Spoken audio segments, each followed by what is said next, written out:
Appreciate the opportunity to be here. I know you teenagers said something about turning out like me, but at least we didn't smoke turkey.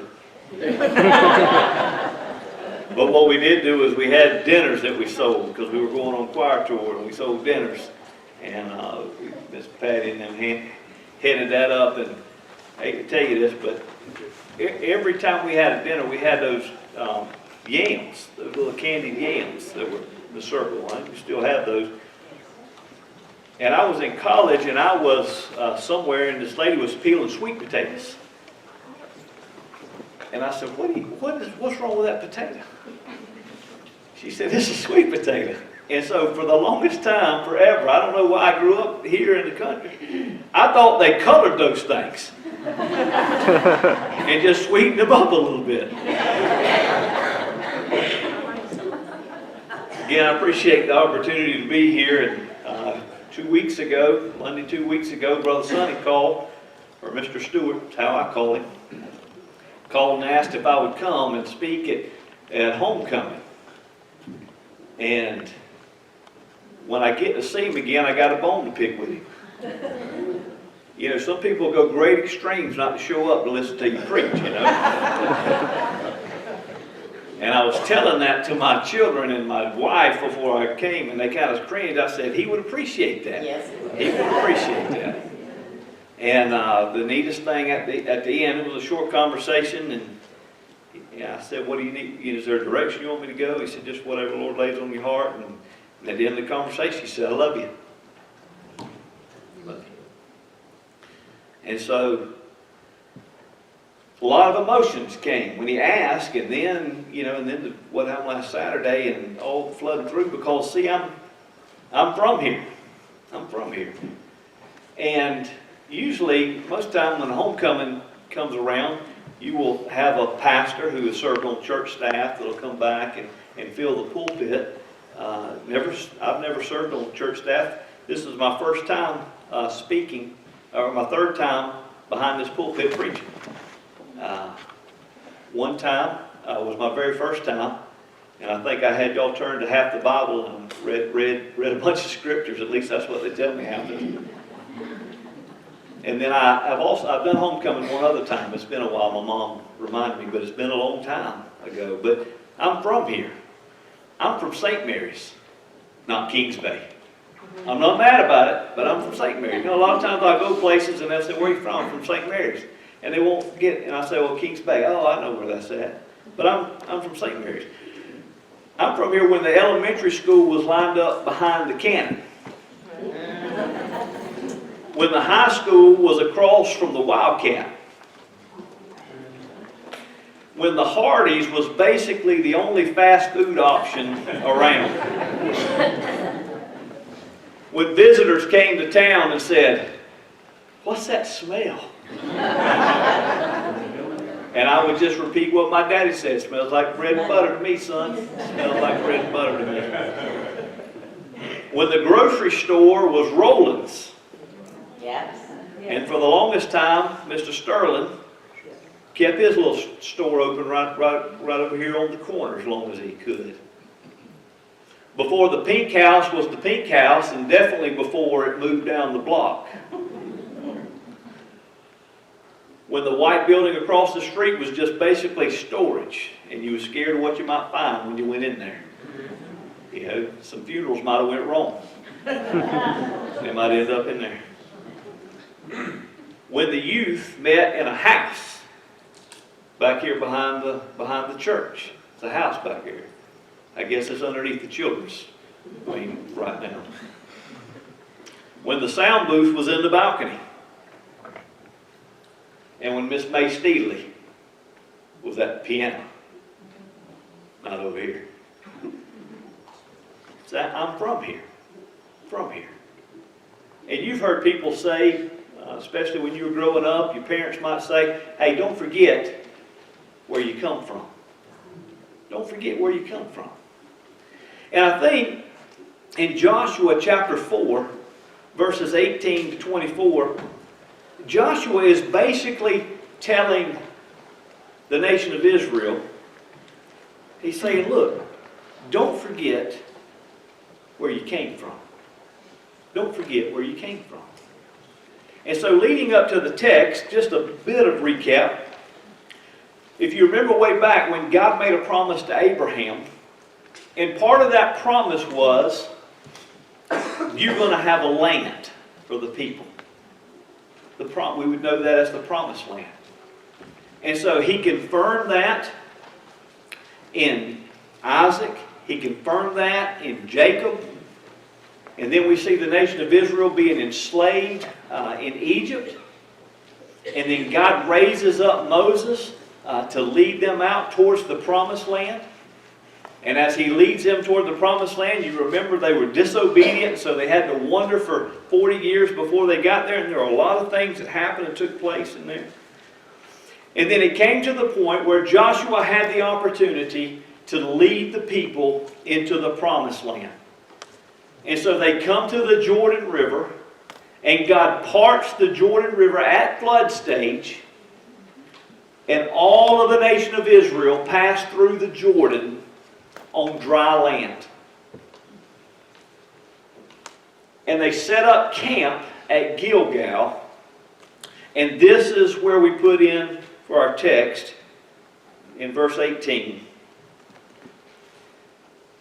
It says, "And it came to pass, when the priest who bore the ark of the covenant of the Lord had come up from the midst of the Jordan, and the soles of the priest's feet touched the dry land, that the waters of the Jordan returned to their place, and overflowed all of its banks as before.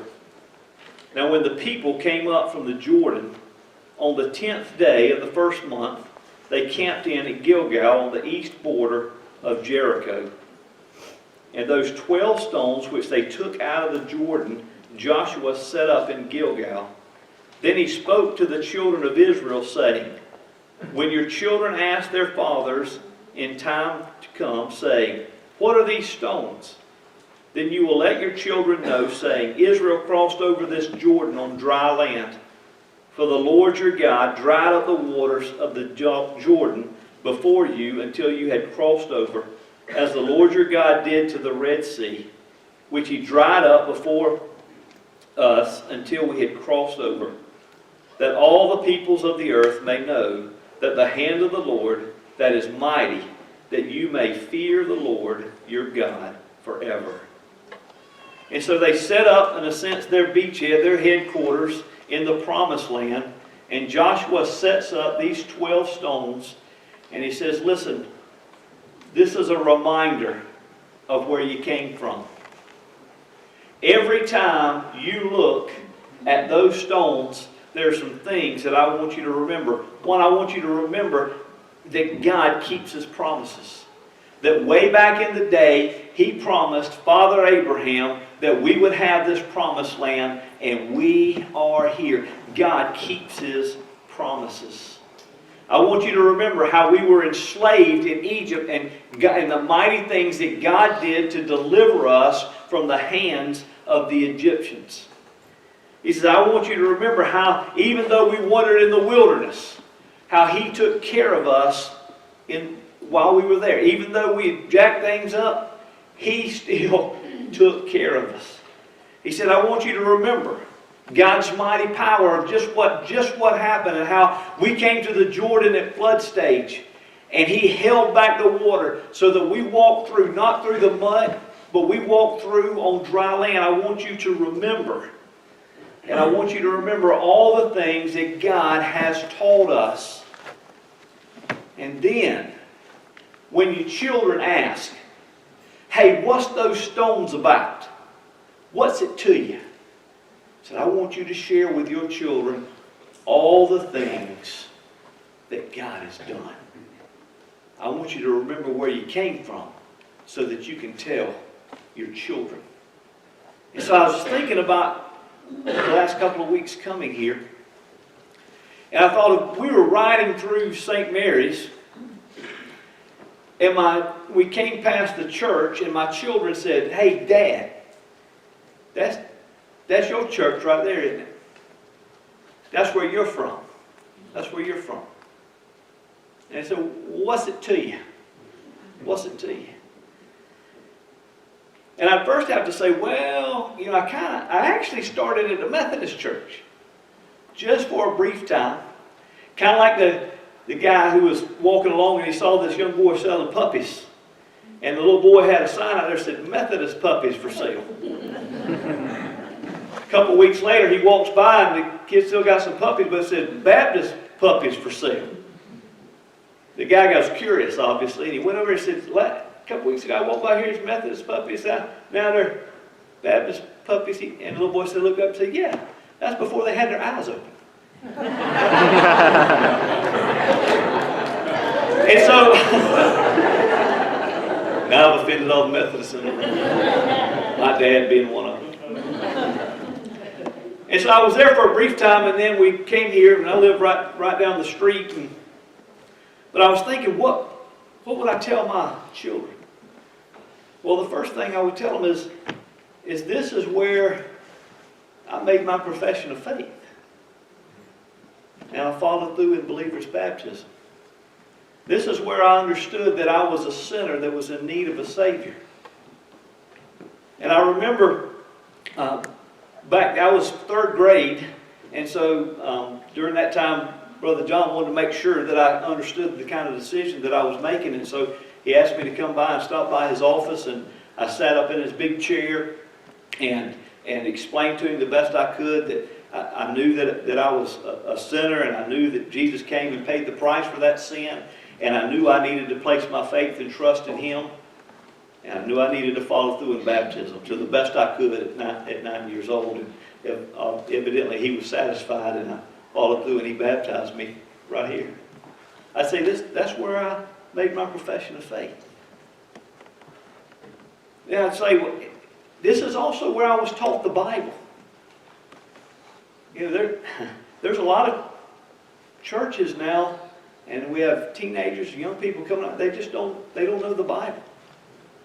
The first church that I was served coming out of when I was still at Brew Parker going to school, the pastor there commented a few times about how well my church did at teaching me the Bible and the things that I understood and the things that I knew because of the good job that my church had done, whether it was Mr. Larry James reading the Sunday school lesson when I was a young boy in his class, or whether it was when we were preparing to go on our choir tour and mission trip, this stuff, and we had these booklets that our youth pastor, probably Brother Keith, and some of the adults had put together. So we had to work through and do this study because we were going to present it whenever we went somewhere, whether it was through Sunday school, whether it's through the preaching from the pulpit, whether it's through Wednesday night.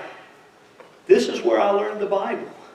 And I learned to trust the reliability of the Bible. Here. This is where I'm from. This is where I was taught to serve. I was taught to serve. I think about the number of adults that served in our student ministry and our choir ministry, and how they were faithful. Wednesday, Sunday, choir, whatever the trip. And then to think about some of them as I got older and been doing student ministry myself, and then also being grown up myself and adulting and understanding the difficulty and the challenge that it was for them to be here and do those things. And some of them would take weeks off of their vacation and go with us to do our thing so that we could go and minister through song and through Backyard Bible Club and stuff. This is where I was taught to serve, and not only taught to serve, but given opportunity to serve.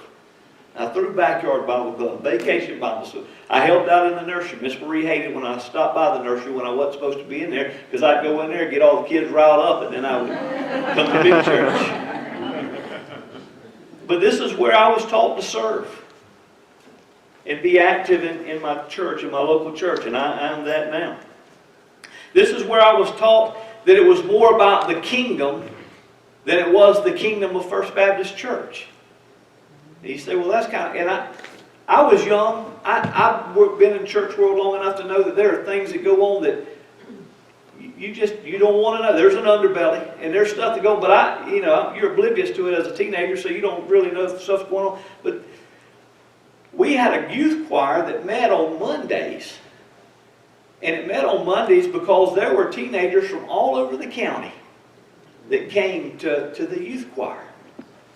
And to my knowledge, they were just as a part of First Baptist Church, even though that they didn't come here on a regular basis or work member. They were just as part of First Baptist Church as the teenagers that did come here. We were Heaven Bound Youth Choir. It was about the kingdom. It wasn't about the kingdom of First Baptist Church. And you say, well, that's weird for you to say that, but when you get in and you start working in church world and you start hanging out with other churches, especially as a student pastor, there would be other churches that just weren't willing to plug in and work together and be a part. And so I had that early experience that it was about the kingdom. It wasn't where I was from. And then you have some of these churches that if doesn't directly benefit them, then they won't put resources toward it. And I experienced that here at First Baptist Church, that it was more about the kingdom than it was the kingdom of FBC. This is where I was taught that God uses people to speak His direction into others. See, it was my 11th and 12th grade years that some of my peers began to ask the question, hey, are you going to go into the ministry? And I'm thinking, did you see what I did on Friday? No, I'm just kidding. I didn't. I was mischievous, but I was a good kid. And so, but they would ask me, and then another one would ask me, and finally I just said, why are you saying that? They said, well, you do a lot of things like our youth pastor does. You do a lot of things like our youth. And so God began to use those folks to stir in me His desire to call me into ministry leadership. And see, this is where God confirmed in me my calling into vocational ministry. I had the opportunity to speak for the first time, to preach for the first time here behind this pulpit. And I think it's the very pulpit. And when I came up, and it was my time, and I stood here to begin to deliver, it was like a cog in a wheel, that I knew that this was the direction that God was moving me in my life. Not necessarily from the pulpit, but I knew. It was like He spoke, this is where I want you to be, and this is what I want you to be doing. And then this is where my church family confirmed God's call on my life and ordained me into the ministry. I remember, because Marty McGinn, some of you know Marty, we grew up together here in this church. Marty was ordained into the ministry about a week or two before. I had two ordinations kind of back to back, and I was back there, and I don't know if any of you were in the crowd or not, but y'all were asking me some pretty tough questions. There was some controversy at that time, at that period of time, and I was getting quizzed up on that. And finally, Mr. Stewart, he raised his hand. He said, a couple of weeks ago we just did this, and we didn't grill Marty near as hard as we're gearing Quentin. And both of these boys are from here. We know them. And then they kind of called the dogs off a little bit. And then I was ordained right here in this church into the ministry. So I'm a legacy of First Baptist Church. And you're part of that church. And you're part of that. And so in the 16 years I served as a youth and children's pastor, those teenagers and children who were ministered to and came to Christ, you're part of that. You're part of that. There were even out of the ministry impact that I had the opportunity to have, there are at least 3 vocational ministers who are serving now. And all those folks they minister to and the people that come to Christ through them, you're part of that. You're part of that. And maybe even more importantly, there's one of them, not one of them, but one of the other ones who are called to be an operator of Chick-fil-A. How cool is that? That's got to be a step above, right? And in the last 9 years, I served as a missionary with the Fellowship of Christian Athletes. And our mission is to lead every coach and every athlete into a growing relationship with Jesus and His church. And so I lead a team of 7 where I directly or indirectly impact 15 counties with 56 school campuses, 3 colleges, 86 different sports organizations. And where I lead or help lead 4 team camps during the summer that impact 1,500 plus coaches and athletes each summer. And all the coaches or athletes that come to Christ and are ministered to, guess what? You are part of that. I'm part of your legacy. I'm a stone of remembrance. See, it's not just me. It's the countless others that are stones of remembrance for you. I know a lot of my peers because I keep up with them, and they are just as plugged in and making kingdom impact as whatever it is that I've done or am doing. Whether it be the mom that stays home and are raising the godly boys to be kingdom impact, or to see them on choir tour with their own church, because back in the day that's what was modeled before us. We served. Or those that are in vocational ministry and are making a kingdom. Look, they are part of your legacy as well.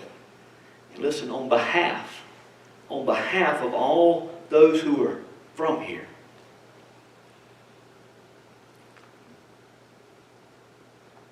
thanks for investing in us. Thanks for giving to the Lord, because we are lives that were changed because of your investment. And we are your stones of remembrance. 2 Timothy 2:2 says, "And the things that you have heard me say in the presence of many witnesses, entrust to reliable people who will also be qualified to teach others." Well done, church. Well done. Let's pray. Jesus, may we never forget where we came from and the things that you've taught us and the people that you've brought in our lives to help teach us of your will and your way, that encouraged us in our journey with you, that cried on our shoulder, or to let us cry on their shoulder. And may we, those of us who are from here, may we be ever grateful for the legacy of First Baptist Church. And may First Baptist Church always look to us as stones of remembrance and be encouraged. In Jesus' name, amen.